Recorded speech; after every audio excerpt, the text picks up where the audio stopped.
स्वागत है आपका कार एंड बाइक हिंदी में। मैं हूं बिलाल और ये है नई एंड अपडेटेड Hyundai Alcazar। अब जो Hyundai Alcazar है ये 2021 में पहली बार इंट्रोड्यूस हुई थी। जो क्रेटा है जो एक काफ़ी पॉपुलर CSUV है उसका एक 3-row वर्जन के अवतार में। अब जो 2024 जनवरी में क्रेटा का नया अपडेट आया है वो 6 महीने में ही उसने 1 साल का सेल्स माइलस्टोन अचीव किया।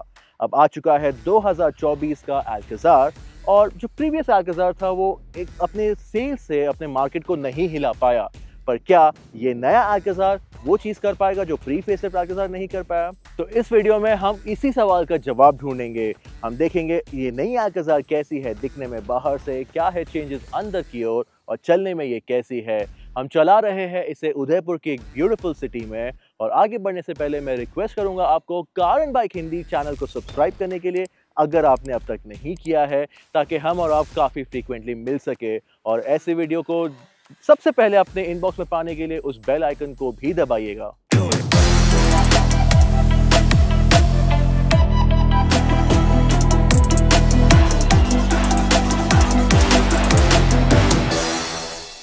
तो चलिए शुरू करते हैं डिज़ाइन से। एंड पर्सनली जो प्री फेसलिफ्ट क्रेटा था और जो Alcazar था वो काफ़ी पोलराइजिंग डिज़ाइन के साथ आया था। एंड पर्सनली मुझे भी वो पहले पसंद नहीं आया, but it grew on me. उसमें एक कैरेक्टर था।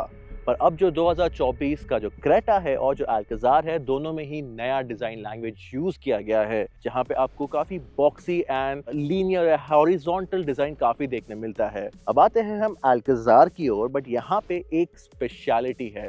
वो स्पेशलिटी आपको देखने मिलेगी इस अपर सेक्शन ऑफ LED में। यहाँ पे आपको दिया गया है एक H डिज़ाइन। ये इंस्पायर्ड है Hyundai की इंटरनेशनल मॉडल से। हालांकि यहाँ पे एक्सटर में आपको पहली बार ये डिज़ाइन देखा गया था, बट ये जो डिज़ाइन है ये आपको सांता फे की याद दिलाएगी। जो US पिक सांता फे है उसकी याद दिलाएगी। ये दोनों साइड जो अपर LED है वहाँ पे आपको देखने मिलेगा और दोनों कनेक्टेड है एक LED बार से।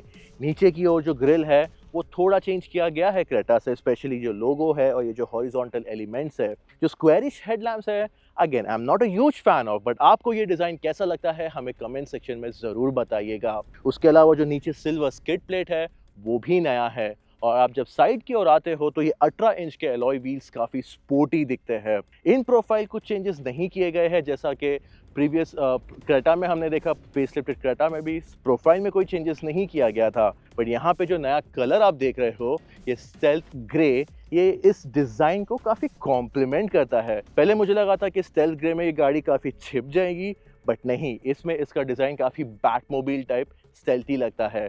अगेन ये नया कलर है। इसके अलावा आपको एक और एक कलर मिलता है एमरल्ड ग्रीन, वो भी दिखने में काफ़ी अच्छा है। बट जो नए कलर ऑप्शंस है उसमें आपको कौन सा कलर अच्छा लगा हमें कमेंट सेक्शन में ज़रूर बताइएगा। और पीछे की ओर आते हैं तो अगेन आपको सेम H मोटिव देखने मिलेगा टेल लैंप्स में।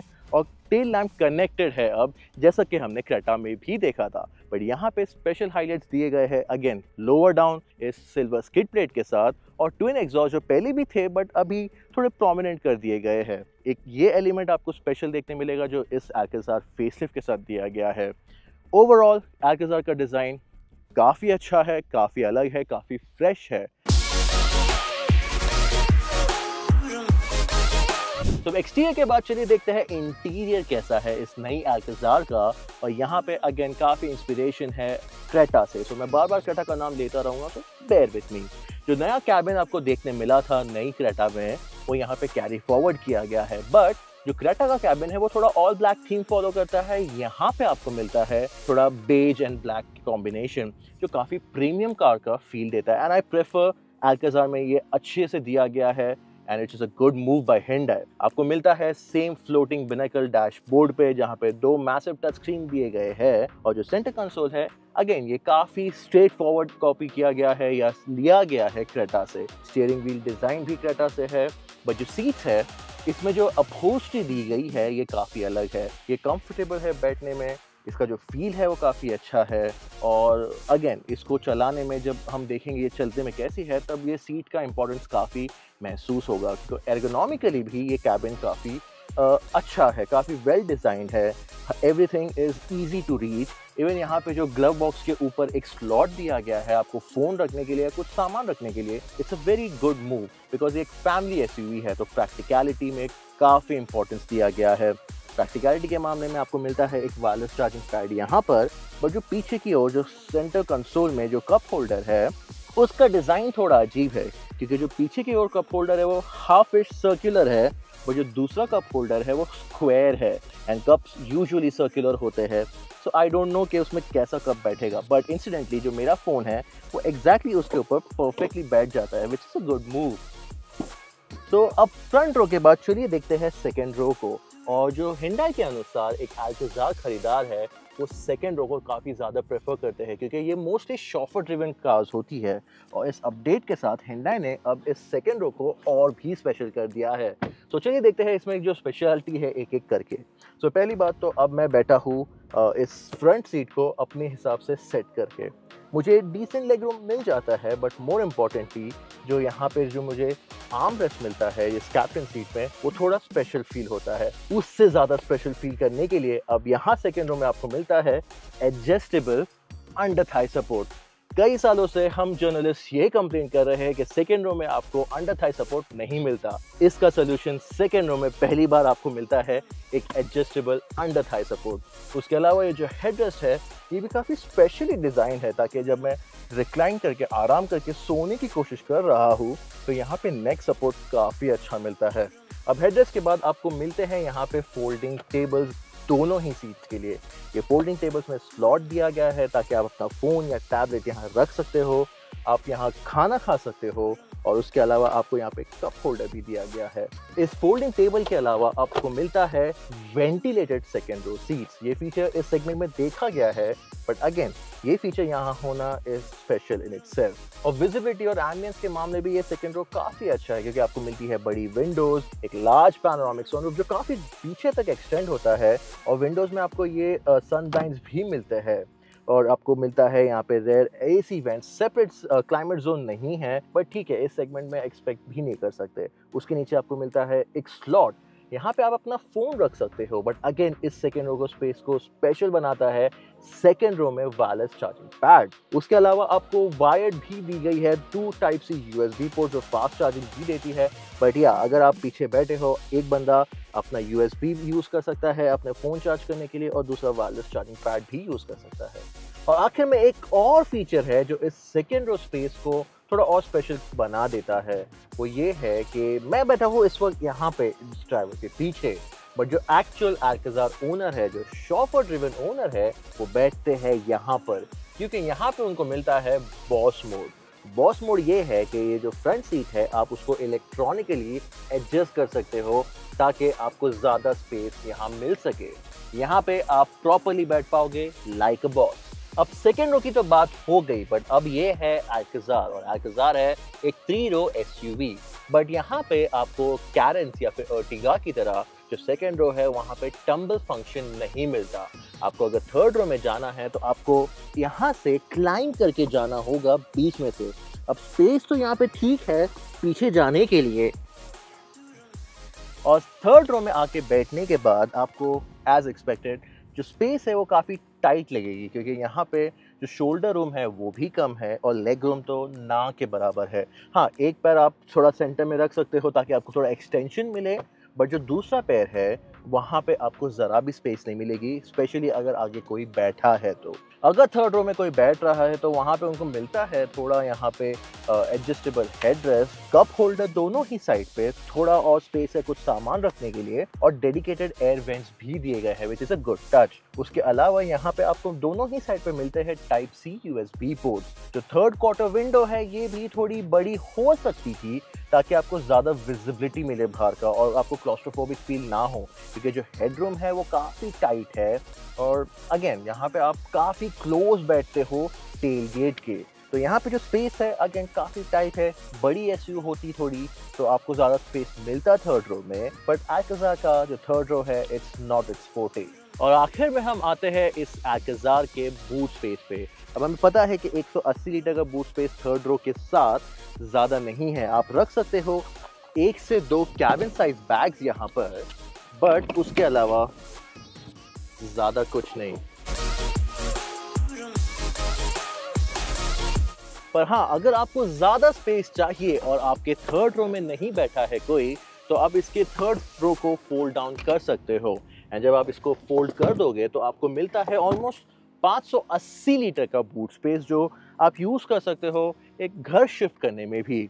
आपको थोड़ा और स्पेस मिलता है इसके नीचे, पर ये यूजेबल ज़्यादा नहीं है बिकॉज आपको मिलता है स्पेयर किट, और एक सबवूफर ने भी जगह ले ली है। बट जो इतना बड़ा बॉक्सी स्पेस है, इट्स क्वाइट यूजेबल। ये रेंज टॉपिंग सिग्नेचर ट्रिम में कई सारे फील गुड फीचर्स मिलते हैं। ड्राइवर के लिए मेमोरी फंक्शन के अलावा वेलकम फंक्शन भी मिलता है। दोनों ही फ्रंट सीट में इलेक्ट्रिक एडजस्टमेंट और वेंटिलेशन अवेलेबल है। पैनोरामिक सनरूफ के अलावा ambient lighting, electric boss mode, wireless charger दोनों रोज में, डुअल जोन क्लाइमेट कंट्रोल और नए जमाने का डिजिटल की भी है। कैबिन में 10.25 इंच के टच स्क्रीन के साथ सेम साइज का डिजिटल ड्राइवर्स डिस्प्ले मिलता है और इसमें नेविगेशन भी इनबिल्ट किया गया है। इसके अलावा बोस का 8 स्पीकर साउंड सिस्टम भी जुड़ा है। सेफ्टी के मामले में 6 एयरबैग्स अब स्टैंडर्ड दिए जाते हैं along with other hardware like hill assist, ESC, drive modes, all 4 disc brakes and TPMS.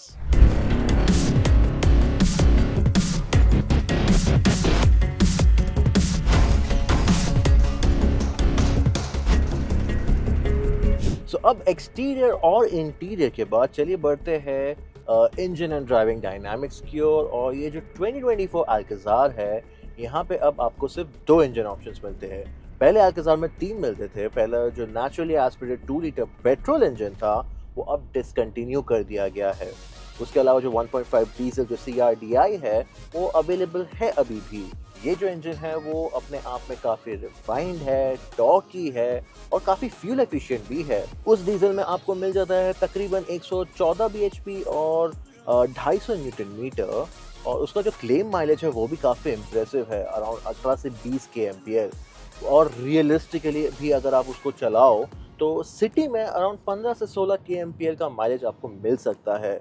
और उसके अलावा अगर आप हाईवे पे ले जाओ तो शायद आपको वो माइलेज 20 के ऊपर भी दे दे। ये डीजल इंजन काफ़ी रिफाइंड है और आपको वो मैनुअल के अलावा एक टॉर्क कन्वर्टर ऑटोमेटिक के साथ भी मिलता है। जो दूसरा इंजन ऑप्शन है वो ये है जो हम इस वक्त चला रहे हैं। ये है 1.5 लीटर टर्बो पेट्रोल इंजन जिसका पावर आउटपुट है almost 160 horse power, 158 bhp to be exact, and almost 250 newton metre. ये इंजन भी अपने आप में काफ़ी नाम कर रहा है अपने लिए।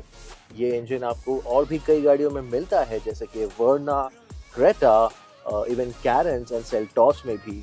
ये इंजन आपको मिलता है एक मैनुअल के अलावा DCT, that is dual clutch transmission automatic option के साथ, जो हम इस वक्त चला रहे हैं। और ट्रांसमिशन के बारे में बात करने से पहले मैं ये बता दूं कि ये इंजन काफ़ी रिफाइंड है। हाँ, इसका पंची नेचर इसके टर्बो खुलने के बाद महसूस होता है, बट सिटी स्पीड पे ये काफ़ी रिफाइंड फील होता है। यहाँ पे आपको पावर की कोई कमी महसूस नहीं होगी और चलाने में day to day driving conditions के हिसाब से ये इंजन काफ़ी रिफाइंड एंड यूजेबल है। बट अगर आपको थोड़ा एंथुजियास्टिकली चलाना है, थोड़ा मज़ा करना है चलाते वक्त, तो आपको थोड़ा एग्रेसिव थ्रॉटल इनपुट देना है और इसका एक ट्रू नेचर बाहर आता है। ये इंजन काफ़ी पंची हो जाता है, काफ़ी पावरफुल फील होता है एंड चलाने में भी काफ़ी मज़ा आता है। इसका जो DCT गियर बॉक्स है ये स्मूथ है, क्विक है और काफ़ी सीमलेस भी है। तो अगर आपको फैमिली SUV चाहिए अल्काज़ार में तो आपको श्योरली डीजल कंसिडर करना चाहिए क्योंकि वो फ्रूगल है और काफ़ी चलाने में आसान है। पर अगर आपको जेन्युइनली फन चाहिए बिहाइंड द व्हील आपकी अल्काज़ार के साथ, तो ये 1.5 litre turbo petrol makes for a really good buy. हाँ, बट अगर आप इसे एंथुजियास्टिकली चलाओगे तो इसका जो माइलेज है ये इतना इम्प्रेसिव नहीं होगा। So if you are willing to sacrifice your fuel efficiency for fun, तो आप ये इंजन ज़रूर खरीद सकते हैं। सो जो अल्काज़ार का स्टीयरिंग है ये काफ़ी लाइट है और स्लो भी है थोड़ा। इसको 3 टर्न्स लगते हैं लॉक टू लॉक, और जो उसका सिटी स्पीड पे, जो स्लो स्पीड पे इसका जो वेट है वो काफ़ी हल्का है। बट ये डायरेक्ट है, इसमें कोई लैग नहीं है एंड इरैटिक बिहेवियर भी नहीं है। और अगर आप स्पोर्ट मोड में जाते हो तो इसमें थोड़ा वेट ऐड हो जाता है, थोड़ा आर्टिफिशियल वेट है, पर वो फील होता है वेट ऐड होते हुए and it makes driving slightly better. Drive mode में आपका थ्रॉटल रिस्पॉन्स भी थोड़ा शार्प हो जाता है। नॉर्मल 3 मोड्स है, eco, normal and sport. Normal and eco में ज़्यादा डिफरेंस तो आपको फील नहीं होगा, बट स्पोर्ट्स में थोड़ा थ्रॉटल शार्प हो जाता है, स्टीयरिंग वे अप हो जाता है एंड चलाने में थोड़ा ज़्यादा मज़ा आता है।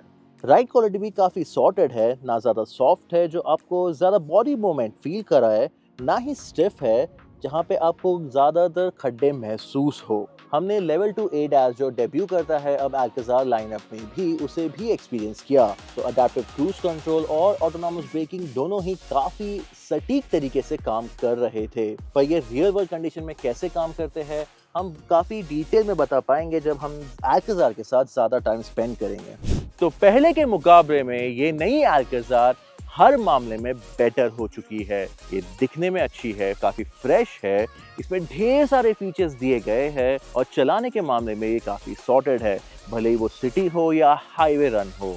और ओवरऑल जिसे सेकेंड रो कंफर्ट ज़्यादा प्रेफरेबल है उनके लिए ये एक बेटर ऑप्शन देती है, इवन क्रेटा से भी बेटर। हाँ, इसका जो थर्ड रो है वो अब भी उतना यूजेबल नहीं है और थर्ड रो के होने के बावजूद जो बूट स्पेस मिलता है वो भी थोड़ा मार खाता है। पर उसके अलावा ये जो अल्काज़ार का ओवरऑल पैकेजिंग है ये उनके लिए प्रेफरेबल है जो एक बड़ी एसयूवी चाहते हैं, जिनकी फैमिली 4 लोगों से ज़्यादा है और फिर भी उन्हें स्पेस और कंफर्ट ज़्यादा प्रेफरेबल है।